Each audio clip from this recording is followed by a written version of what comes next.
few weeks ago, I went over what I thought to be the weirdest theories to emerge from the time leading up to the release of Sister Location. From that list, one theory stood out among the rest, and not in a good way. Some of you may already recognize it by its name, but this theory is none other than the adult theory famously popularized by the developer of Popgoes, Kane Carter. For those of you that don't know, this theory got so out of hand that Scott Cawthon himself had to step in and put a stop to it. And for good reason. Trust me when I say that the name adult theory does not do this bizarre prediction justice. Last time I talked about it briefly, barely scratching the surface of this iceberg. So without further ado, let's dissect what Kane Carter had to say and how people took it too far.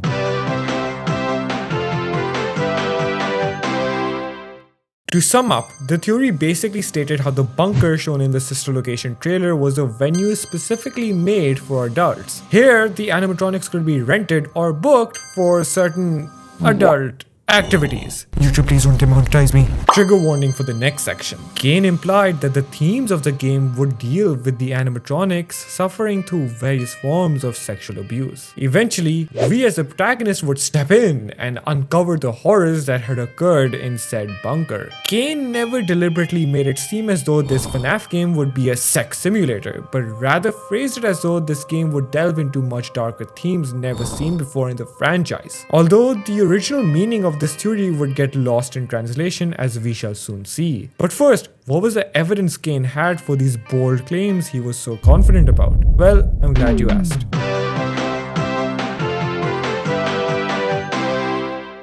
You all will need to be patient with this segment. For the sake of the source material, I will quote Kane a lot when trying to illustrate what he meant. Firstly, it was pointed out how the underground facility was incredibly unsafe for children. Hence, it could only be appropriate for the entrance and presence of adults. Quote, there are exposed wires, shaking machinery, and floor-level ventilation shafts. End quote. Okay, yeah, I can see that. Sounds fair enough. Moving on. The second piece of evidence was how baby was called, well, baby. Quote, baby is a word used for either actual babies or it's used as a nickname for a lover.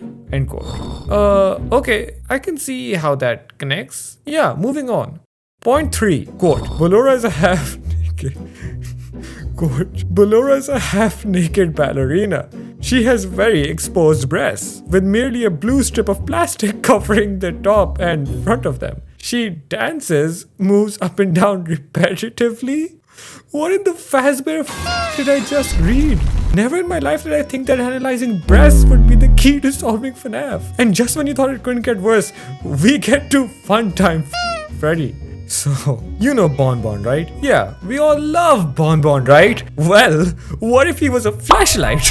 A goddamn flashlight! Bonnie, oh my god, I will slap you! I can't make this shit up. How do you see this and think flashlight? How?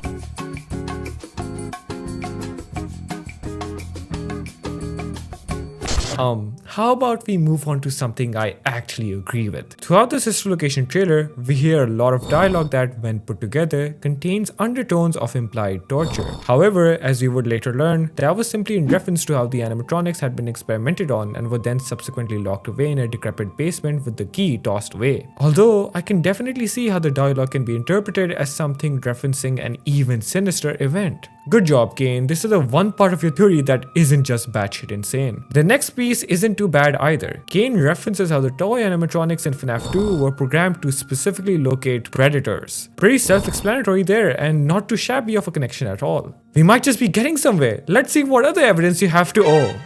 Oh, that was it? Oh, no.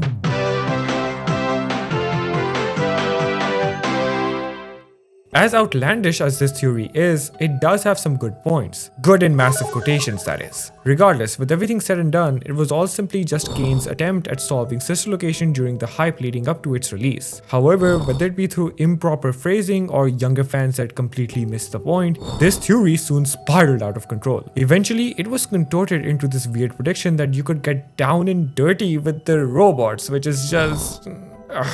in the end, this theory got so out of control that Scott Cawthon had to make a post addressing it and basically outright condemning the theory as a whole. And that marked the end for Kane's manifesto. An idea rooted in reality was now burned to ashes as this theory was finally put to bed. With that, if you're in the mood for even wackier FNAF theories, click here. And if not, then how about subscribing for even more insane content? Until next time though, this has been Vexodus and see ya.